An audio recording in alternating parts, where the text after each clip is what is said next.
Hello అందరికీ welcome back to Ravali Vijayender.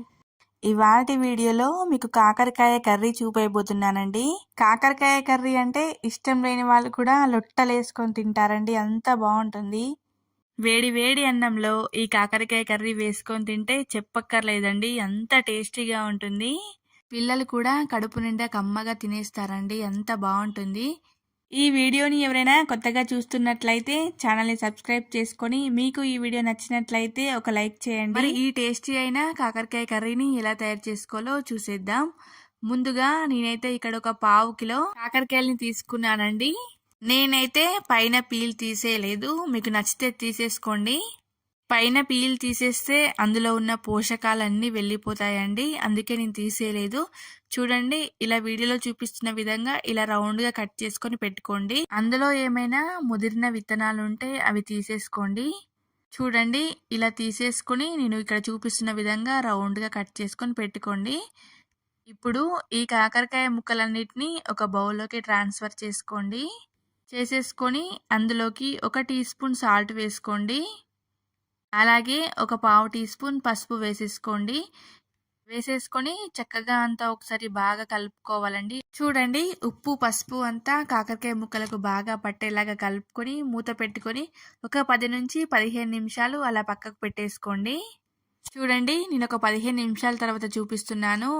కాకరకాయల నుంచి కొంచెం వాటర్ రిలీజ్ కావడం స్టార్ట్ అవుతుందండి. ఇలా చేత్తోని ఒక 4 to 5 మినిట్స్ పాటు బాగా పిసుక్కోవాలండి. అందులో నుంచి అలా పిసకడం వల్ల చేదు అంతా వెళ్ళిపోతుంది. మీరు కొంచెం చేదు తినే వాళ్ళైతే జస్ట్ సాల్ట్ వేసుకొని ఒకసారి బాగా వాష్ చేసుకొని కర్రీ చేసుకుంటే సరిపోతుందండి. చూడండి, కాకరకాయ ముక్కల్ని ఇలా గట్టిగా పిండుకోవడం వల్ల అందులో రసం అంతా వెళ్ళిపోతుంది. చూడండి, ఇలా రసం అంతా పిండుకొని ఒక ప్లేట్లో పెట్టుకోండి. చూడండి, ఇలాగే మిగిలిన కాకరకాయ ముక్కలన్నిటిని రసం పిండేసుకొని పక్కన పెట్టేసుకోండి. చూడండి, చేదు అంతా ఈ రసంలోనే ఉంటుందండి. చక్కగా అంతా పిండేసుకొని పక్కన పెట్టేసుకున్న తర్వాత ఒక ప్యాన్ పెట్టుకొని అందులోకి 1 టీ స్పూన్ జీలకర్ర వేసుకోండి. అలాగే ఒక పావు టీ స్పూన్ మెంతులు, 1 టీ స్పూన్ పచ్చిశనగపప్పు వేసుకోండి.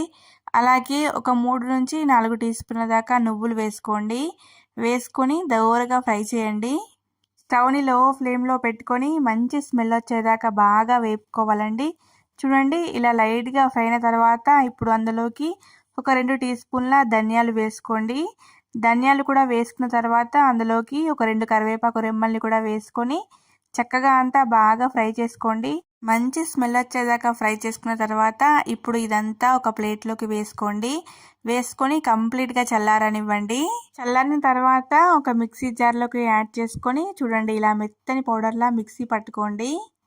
మీరు కావాలనుకుంటే కొంచెం వాటర్ యాడ్ చేసి కూడా మిక్సీ పట్టుకోవచ్చండి. అలాగే ఒక చిన్న బౌల్లో ఒక చిన్న ఉసిరికాయంత చింతపండుని తీసుకొని నానబెట్టుకొని పక్కన పెట్టుకోండి. మళ్ళీ స్టవ్ పైన ఒక ప్యాన్ పెట్టుకొని అందులోకి ఒక 2 టేబుల్ స్పూన్ దాకా ఆయిల్ వేసుకోండి. ఆయిల్ హీట్ అయిన తర్వాత ఇప్పుడు అందులోకి కాకరకాయ ముక్కలన్నిటిని వేసుకోండి. వేసేసుకొని స్టవ్ని మీడియం ఫ్లేమ్లో పెట్టుకొని కొంచెం కాకరకాయ ముక్కలు అనేటివి కలర్ చేంజ్ అయ్యేదాకా ఫ్రై చేసుకోవాలండి. మరీ ఎక్కువగా ఫ్రై చేసుకోకూడదు, మరీ మాడినట్లు ఫ్రై చేసుకుంటే టేస్ట్ చేంజ్ అవుతుందండి. చూడండి, లైట్ గోల్డెన్ కలర్లోకి ఫ్రై చేసుకుంటే సరిపోతుందండి. ఇప్పుడు అదే ఆయిల్లోకి 1 టీ స్పూన్ జీలకర్ర వేసుకోండి. అలాగే 1 టీ స్పూన్ ఆవాలు వేసుకోండి. వేసుకొని పోపు అంతా చక్కగా ఒకసారి ఫ్రై చేసుకోండి. ఫ్రై చేసిన తర్వాత అందులోకి ఒక 4 నుంచి 5 పచ్చిమిర్చి చీలికలు వేసుకోండి. అలాగే ఒక మీడియం సైజ్ ఉల్లిపాయని ఇలా చిన్న ముక్కలుగా కట్ చేసుకొని వేసుకోండి. అలాగే ఒక 2-3 కరివేపాకు రెమ్మల్ని చీల్చుకొని యాడ్ చేసుకొని చక్కగా అంతా బాగా ఫ్రై చేసుకోండి. ఇప్పుడు అందులోకి ఒక పావు టీ స్పూన్ ఉప్పు వేసుకోండి. ఉప్పు వేయడం వల్ల ఉల్లిపాయలు అనేవి త్వరగా మగ్గిపోతాయండి. వేసేసుకున్న తర్వాత అందులోకి ఒక హాఫ్ టీ స్పూన్ అల్లం వెల్లుల్లి పేస్ట్, అలాగే ఒక పావు టీ స్పూన్ పసుపు వేసేసుకొని అల్లం వెల్లుల్లి పేస్ట్ నుంచి పచ్చివాసన వెళ్ళేదాకా బాగా ఫ్రై చేసుకోండి.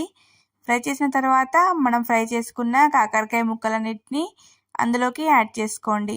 యాడ్ చేసుకొని పోపు అంతా చక్కగా బాగా పట్టేలాగా ఒక 1 మినిట్ పాటు లో ఫ్లేమ్లో కలుపుకోండి.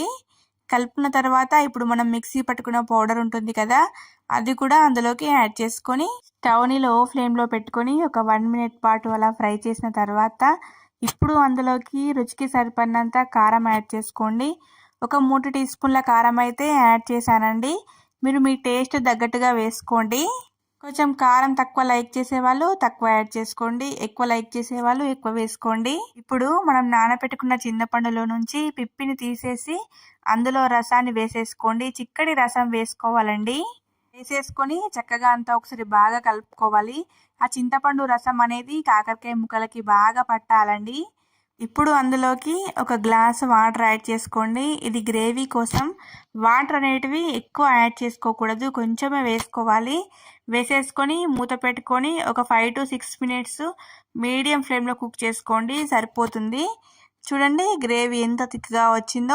ఒకసారి సాల్ట్ చెక్ చేసుకొని సాల్ట్ కనుక సరిపోకపోయినట్లయితే సాల్ట్ అడ్జస్ట్ చేసుకొని బాగా కలుపుకొని ఇప్పుడు అందులోకి కొంచెం కొత్తిమీర వేసుకొని గార్నిష్ చేసుకోండి. కొత్తిమీర వేసిన తర్వాత ఒక 30 సెకండ్స్ పాటు అలా ఉడికించుకోండి.